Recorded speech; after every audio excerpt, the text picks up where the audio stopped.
going on, everybody? It's your boy Pitts Sports Zone, Bowie TV, coming to you live. Listen, it's going down all things HBCUs. And who else better to start it off with them Bowie State Bulldogs? We coming to you, Bowie State Bulldogs, total access. We got the Morgan State Bears. Listen, all HBCUs information, all HBCU news, sporting events, updates. You get it live here with Pitt Sports Zone, Bowie TV, Comcast Channel 77, Verizon Channel 11 is going down. Don't you miss a beat.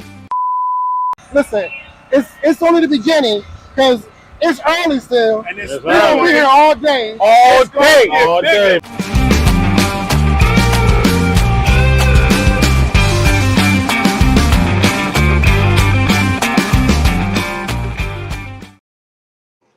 What's going on, everybody? You know what it is, man. It's your boy Pitts Sports Zone, Pitts on Sports Talk Radio, Bowie TV, coming to you live yet again. I told you it's going to be a circuit up until HBCU Legacy Bowl. My goal is to interview every single player that received an invitation. And today I had the pleasure of speaking with Daryl Taybron S, C. Smith University. What's going on, man? Yeah, how you doing? I'm good, man. I appreciate you for taking this time and sit with me, man. Yes, sir. Thank you. So, what I want to do, I want to go ahead and just do a little icebreaker, get you a little, so this is what we're going to do. First things first, what's your favorite food? Favorite food, definitely got to be cheesesteak. I love Philly cheesesteaks. Okay. You know how I make them, or you got a preferred spot? Is that now I got me a little iron skillet in the kitchen. I be yeah. You from the South? I'm from Spring Hill, North Carolina. So. Okay, I know Kakalaki. Yes, sir. All right. Secondly, what is your favorite vacation or dream destination? Favorite vacation. I say I love going to the beach, and my dream vacation would be like to go to Bora Bora. I don't know if you know what it is, but they got some nice water out there. Okay, man. Listen, you guys got some exotic tastes, huh? The Bora Bora, Dubai. Listen, dream big, work hard for it, achieve it, and you get to, enjoy that. It's no longer a dream destination; it becomes a reality. Yes, sir, most definitely. All right. Then, lastly, your favorite NFL football team. Favorite NFL. Recently, the past few years, I've been watching the Ravens a lot. So, them Ratbirds. Them Ratbirds. No, well, you know where I ain't going. He likes the Baltimore Ravens. I'm everything Pittsburgh. Last name Pitts, born in Pittsburgh. I ain't have a choice. So I'm black and yellow till everything. Yes, sir. So first things first, man. Congratulations, the first chip for Johnson C. Smith since 1969. Talk about the experience. What was that moment, the emotions, the excitement that, you experienced during that time? It was just amazing. It was a long journey, long 4 years. I've been here. We've been chasing the ring, and we thought we was going to get it last year, but we fell a little short. We didn't really have all the pieces we needed. But this year we had finally put it all together.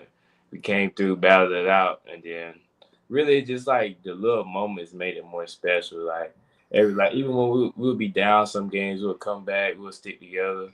And then because Fayetteville game was a real big game for us. It was a testament to us learning how to win, because that's what we didn't do right in the past. We didn't learn how to win big games. So this year we learned how to close out games. That's why we made it to the championship. And then to see the whole city come out, the whole city of Charlotte represented, they had the stands packed out there. So they made it really exciting.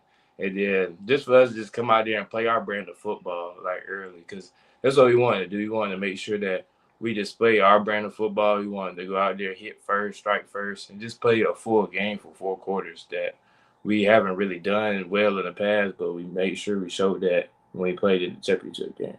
Absolutely, man. Again, congratulations. One of the things that you said that I like is you said that, we had to learn how to win. And I don't think a lot of people understand I don't think some athletes or, some people watching may not understand. Can you elaborate what you meant by, learn how to win? Learn how to win is just more playing together, playing in the moment. So you got to win the moment. You got to win each down, each play. So not focusing on okay in the fourth quarter, not saying I'm gonna play okay the first half and then pick it up second half. No, you gotta play a complete game. My defensive coordinator Barry Tripp, he always preached to us. You gotta go sideline to sideline, goalpost to goalpost for 4 quarters. And you gotta make sure you hit first, strike first.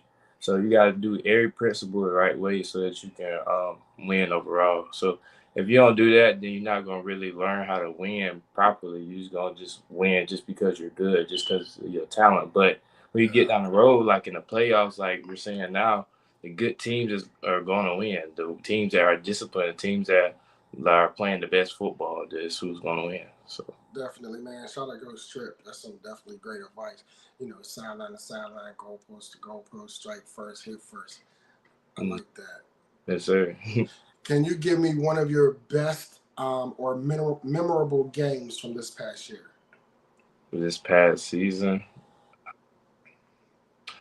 I'll say the first game of the season, we had flew down to Boston. We had played at Harvard Stadium, so we had played Morehouse in a classic game. So it was real big simply because I don't like to fly personally, but Okay. that was my second time flying ever.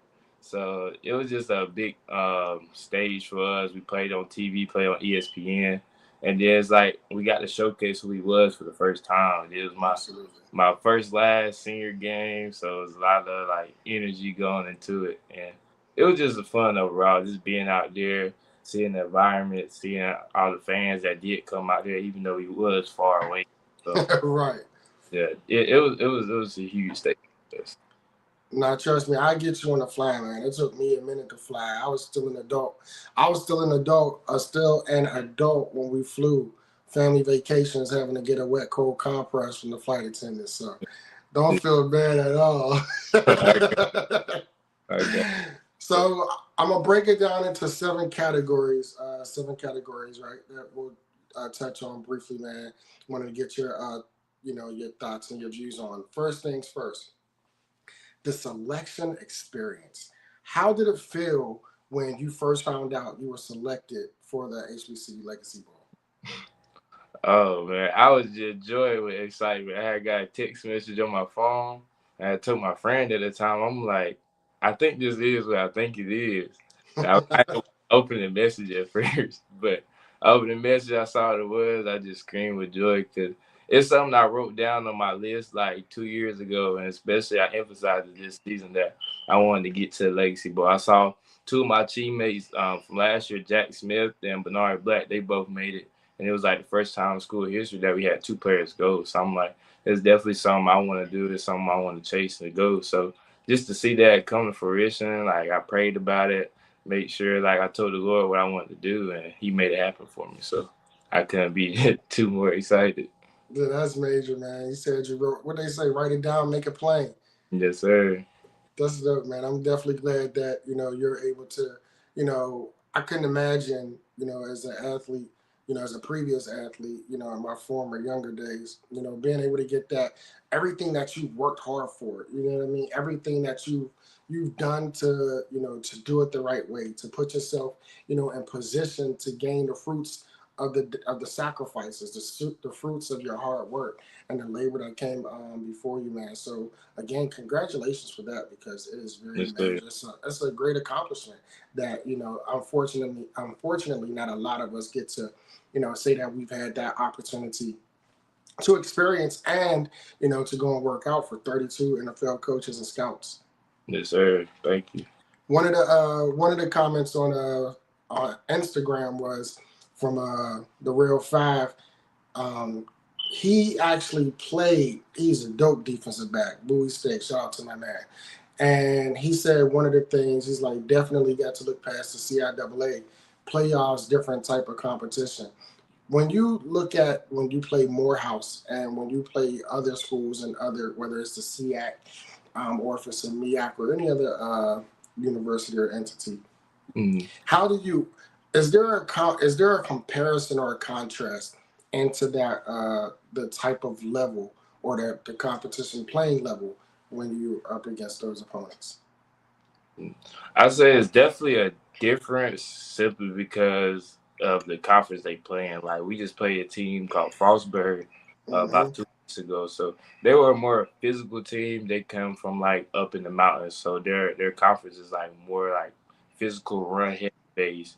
You got some teams, they in the passing conference, so they gonna pass the ball real heavy. So it just depends on where you at. But yes, most definitely like the competition wise always gonna be a factor. But again, football is football.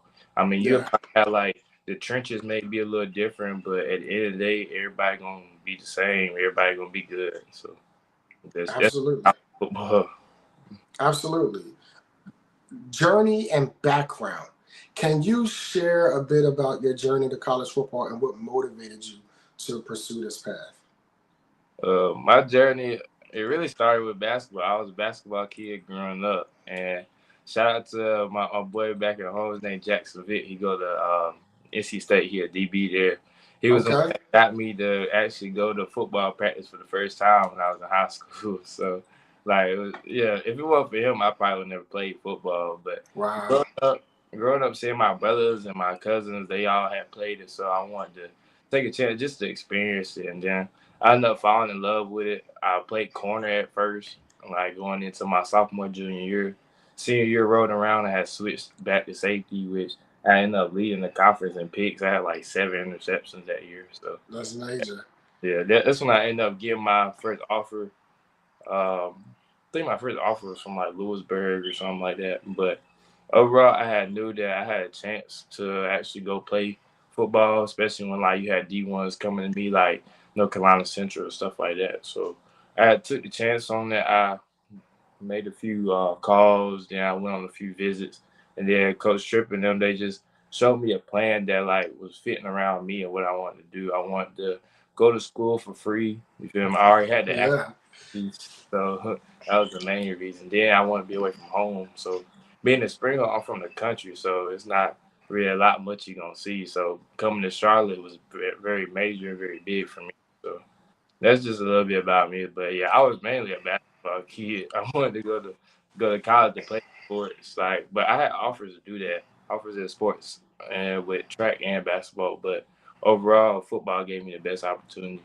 So I mean, listen, some of the best football players, were basketball players. You got your Jimmy Grahams, your Antonio Gates, Gonzalez. A lot of those guys were hoopers. I can't think of the name from North Carolina, the Tar Heels. He played defensive end. Oh my goodness, I'm gonna get ringed for this, but he played defensive end for the North Carolina Tar Heels. Julius Peppers. yeah, Julius Peppers. my school. Yeah, he came to my high school. So He was a dog on both the hoop court and the football field. yes, sir. So, when you one shout out to your friend, for the gentleman you said Vic. Yes, sir. Shout out to Vic, and he's at Central. No, yeah, Um, NC State, oh, North Carolina A&T. North Carolina Oh, State. North Carolina State. My bad. My bad. My apologies. You Shout out to him for giving you that nudge. And giving you not only the nudge but the encouragement and the support.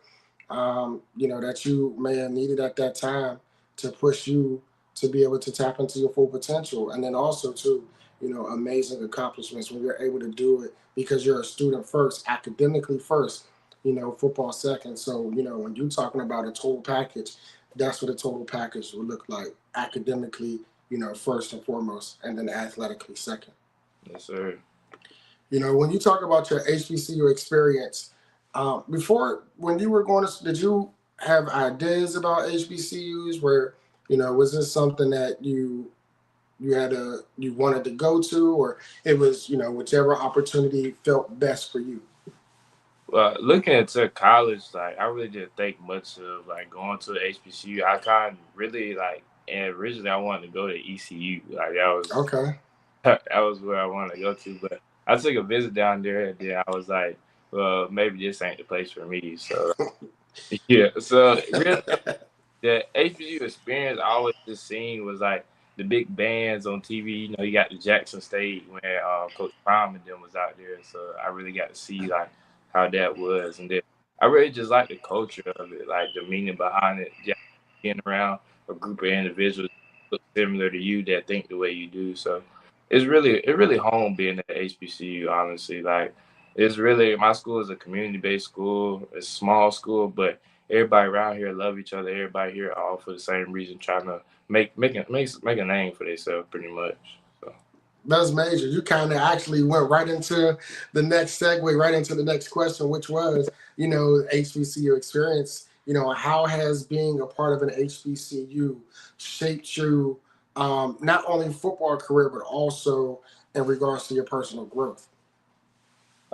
the major thing with the personal growth just meeting people. So like a lot of my professors here, they have a lot of connections like throughout the whole city of Charlotte because we're a big like banking area. Like they Hmm. have a lot of big businesses out here, and then so my professors they got so many connects and internships out there that they just throw at us every day. So that's one thing I love about my school. They're gonna give you an opportunity. They're gonna put you in front of the right people that just you can actually get your name out there and then show like what you're interested in.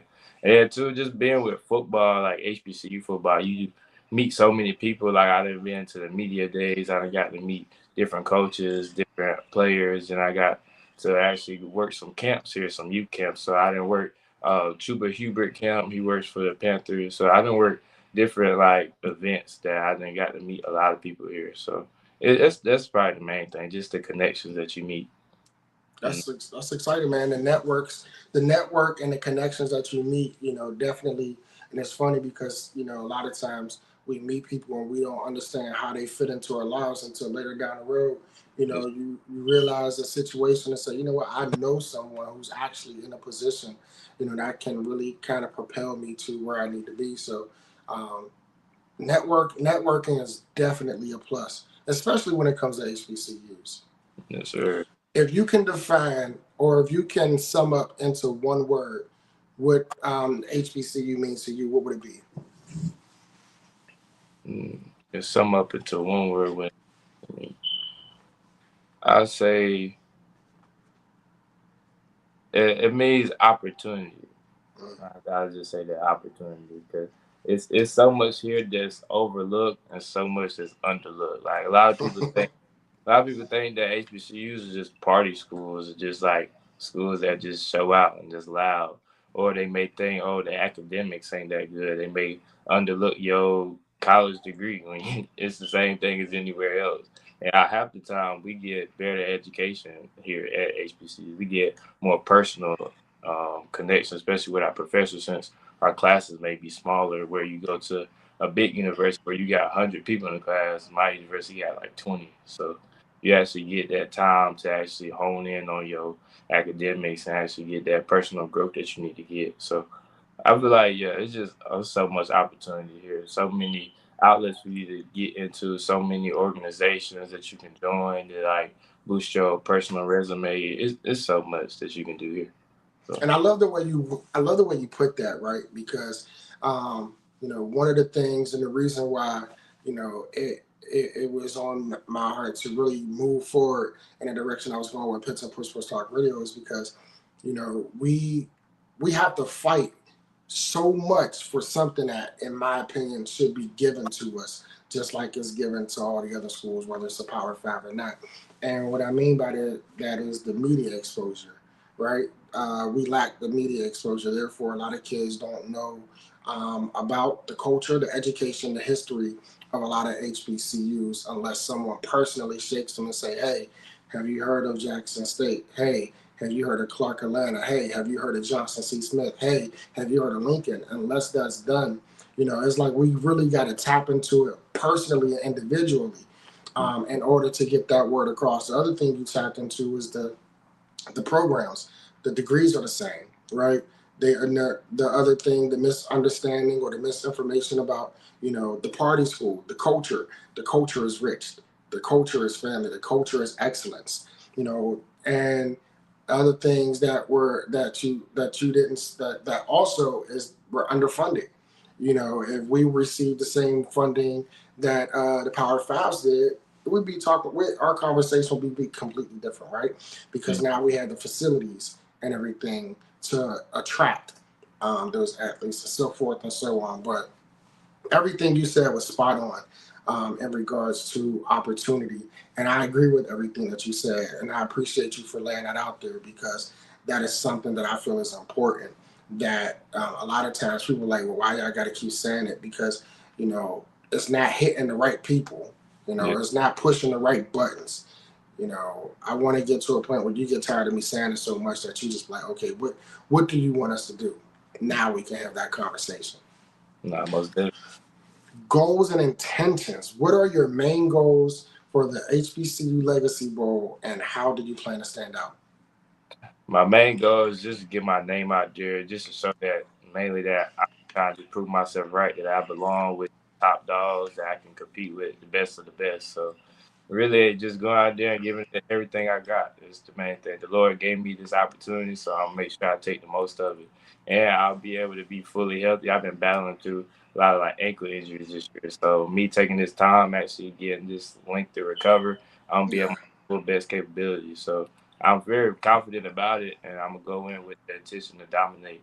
It did just like the other aspect of it. What was the second part of your question? no, it was the you really you summed it up. You answered it perfectly. It was how did you plan? What was your goals? Basically going into Legacy Bowl, and how did you plan to stand out? And you alluded to one. You were battling injuries, but now you get the chance to really get healthy to stand out. So who you are. Basically personally, professionally, athletically, and individually. And then, oh yeah, this was you said my plan for it. My plan was just give my coaches just start training. I probably start training this week, like midweek. So I'll be working on my 40 times, working on my strength training, working on my speed training, like agility, like making sure I'm opening my hips up the right way, stuff like that. So just honing in on everything overall, just tightening it up and just getting faster. That's the main thing. You have the opportunity to go and display your talents in front of 32 coaches, NFL coaches, and scouts. Excuse me. How are you preparing for that part of the combat, and what specific skills or attributes are you hoping to showcase? Uh, Most of it showcase my athletic ability, showcase that I can play at different positions, whether it's safety, corner, or nickel. So just showcase my speed, showcase my ability to jump high, and just showcase my ability just to read the field and take what I learned in the classroom onto the field because that's going to be a big thing. You're going to have a different style of playbook for the game. Yeah, So able to learn the plays real quick and then going out on the field and then executing on what you just learned. So that's the main thing. I just want to show how smart I am as an athlete, but also show how well I can just manage and execute on the field. So that's the main thing. what advice or as an inspiration would you give to younger athletes who aspire to follow in similar footsteps? Yes, sir. Young athletes, I say just keep fighting a good fight. Don't give up. Keep faith always. Keep faith in the Lord. And just keep pushing. Wherever you dream to do, whatever you aspire to do, go at it full speed. But be smart about it. Be disciplined about it. Go about it the right way. Don't take shortcuts. Don't cheat it. Don't cheat the game because at the end of the day, it'll come back and haunt you. So, again, don't try to live life with any regrets. Do everything you want to do because, again, you can do anything you put your mind to, really. You just got to have the right people in front of you. So put yourself out there and keep going. Like, put yourself in front of people that's going to make you better. Get out of the situations that are too bad and it's going to lead you down the wrong path. So just do it, just doing the right things each and every day and staying disciplined. That was amazing advice, and I appreciate you for sharing that with them. Um, Lastly, I'm not going to hold you too long. The last question I wanted to ask you was future aspirations. Beyond the NFL, what are your long term aspirations, both on and off the field? Yes, sir. On the field, I just want to make a name for myself, get my family in a better position. I want to get my mom a house, of course. That's the main goal. Be financially stable. And then too, I want to have my own business one day. I want to be a business owner. I want to own my own gym. So that way I can have a youth league for younger kids that they can play AAU, they can play AAU football, flag football, whatever the case may be. Just have a youth league where I can give back to the community to give them opportunities that I may not have had growing up. So just making that outlet. And then two, I also want to be like a management director also in the NBA or the NFL whichever way it goes. So, because I'm already working for the Charlotte Hornets right now, so I would Okay. love to stay with them and actually be a director for their program. Absolutely. Congratulations, and keep going, man. Definitely tap into that, all the blessings, for you in that regard, and hoping that they see the potential that I've seen, and that they also tap into it and they see that there is opportunity, there's growth, and there's a future and there's excitement and there's youth, right? Which comes with a lot of different various and engaging ways of handling things. So big ups to you, man. Ladies and gentlemen, Daryl TJ Taybron, Johnson C. Smith University safety. I appreciate you so much for taking this time to sit with me, man. And I look forward to meeting you personally in New Orleans at the HBCU Legacy Bowl. Yes, sir. Thank you for having me. I appreciate the opportunity. Yes, sir. Absolutely. Listen, man, y'all heard it here. I am your host, Pitts Sports Zone, Pitts and Push Sports Talk Radio, Bowie TV is going down. Everything HBCU Legacy Bowl. It's a circuit, man. Join us again at 9:30 tonight. Chris Calhoun, Elizabeth City University linebacker. Listen, tap in, HBCU, support.